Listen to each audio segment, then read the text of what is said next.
maa ngi leen di nuyu monsieur le président maa ngi lay nuyu di nuyu monsieur le ministre Aboul Abbas di nuyu sa collaborateur yi nga àndal man bëggoon naa balaa may sori ci sama kàddu ñu préciser donte am na sama collègue yi ko wax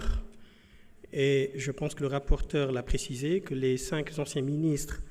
qui font l'objet aujourd'hui de projets de résolution portant accusation devant la haute cour de justice, ils sont présumés innocents. Donc ba fii ñuy wax ils sont présumés innocents.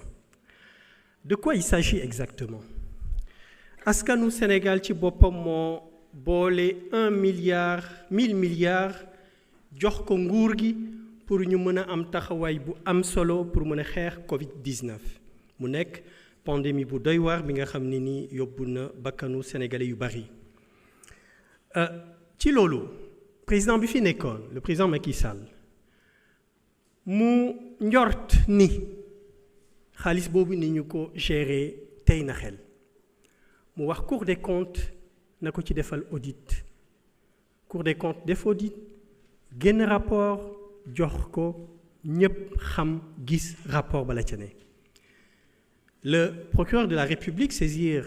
le garde des Sceaux, le ministre de la Justice, mu saisir le président de l'Assemblée nationale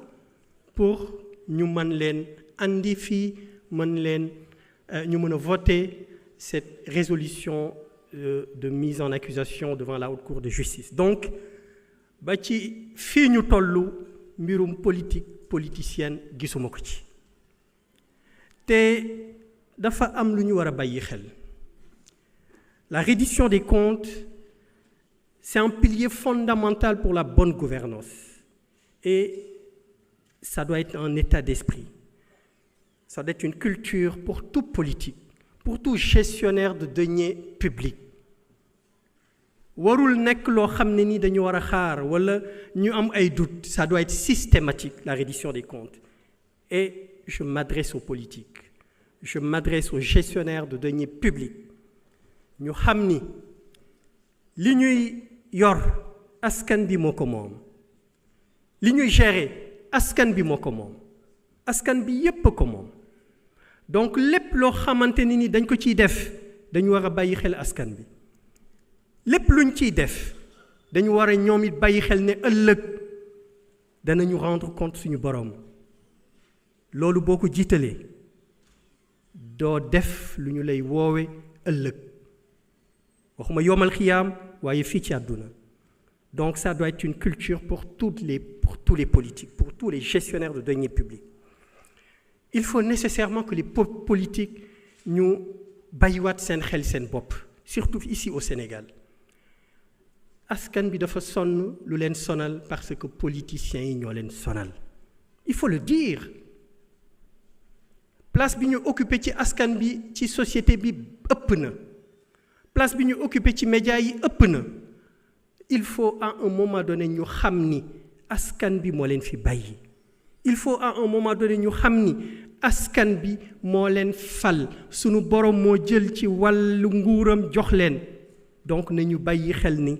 lépp lu ñu war a def ñu bàyyi xel askan bi donc lii xew tey fii ci Assemblée nationale c'est un signal très fort contre l'impunité. Plus personne n'est à l'abri lépp lu ñu la mës a dénk askan bi moom ko danañu càmbar xool naka nga ko gérer bu ñu gisee ne na nga ko gérer jaaduwul yoon dañuy ñaan yoon dal ci sa kaw dëkk mënul développer ci luubal dëkk mënul développer ci impunité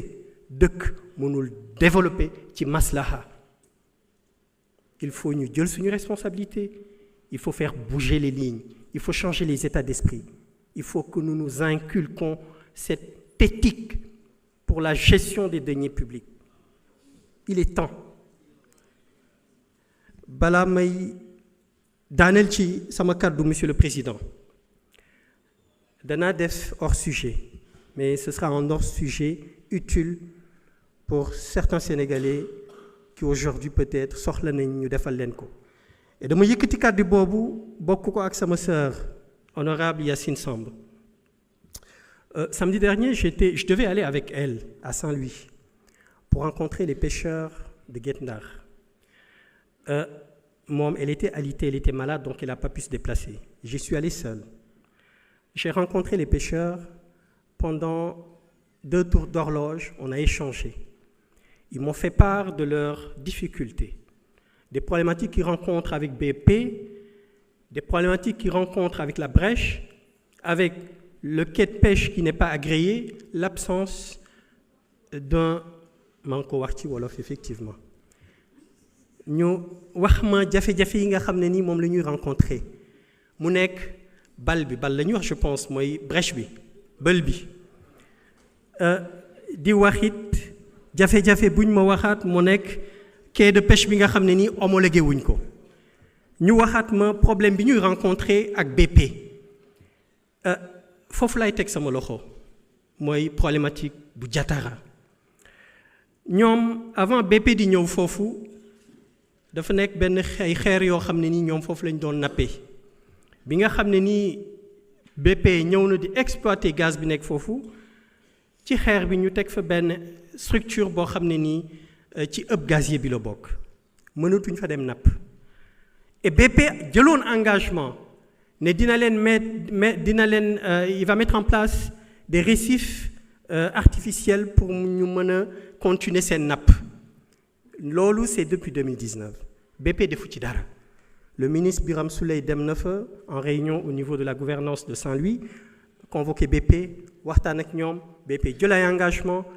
il y avait un suivi qui devait être fait tous les 3 mois je pense que monsieur le ministre et ses équipes commencé woon nañ ko def mais jusqu'à présent BP defu ci dara te li gën a doy waar ci loolu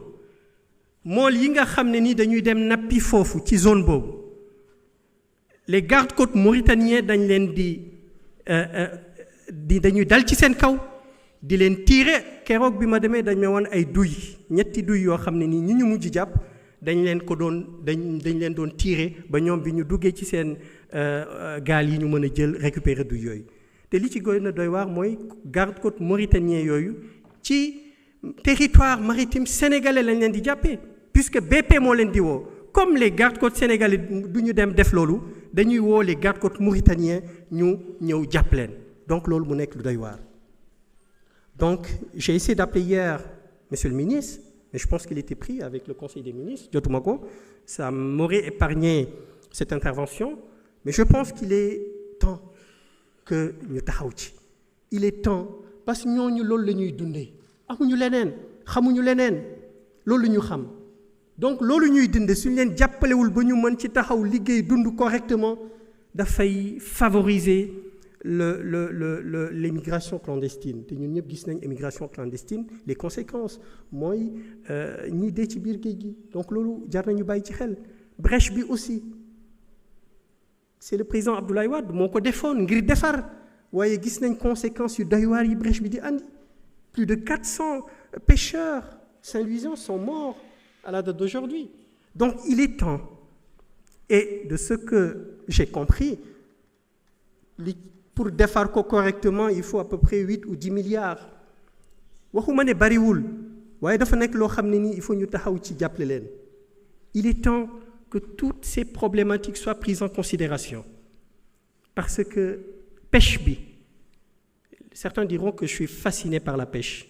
certes peut-être waaye da di en tant que parlementaire suñ ma waxee problématique tant que demuma ci ba am benn jéego bi du ma wàññeeku loolu moo tax boobu ba léegi ma taxaw ci week-end bu nekk ma dem rencontrer pêcheurs yi xool lan mooy seen jafe-jafe am na problème des monofilaments li ma ciy wax loolu moo di la ministre des pêches et des infrastructures maritimes et portuaires def na jéego yu am solo faut le reconnaître fi may wax ak yéen mi ngi convoquer tous les représentants des pêcheurs à l'hôtel Savannah pour ñu waxtaanee muy lu ñuy tuddee les concertations sur la pêche artisanale donc mu nekk lu am solo ñu ngi koy encourager ci taxawaay boobu waaye daal li may la yóbbante Aboul Abbas moo di le ministre des pêches le ministre Birame Souleye na leen bàyyi xel bu jaree mu delluwaat Saint-Louis convoqué waat BP devant le gouverneur devant les pêcheurs ñu exécuter engagement yi ñu jëloon ñu def ko farata la te ñu bàyyi leen xel ci brèche bi wasalaamualeykum wa rahmatullah. Merci beaucoup honorable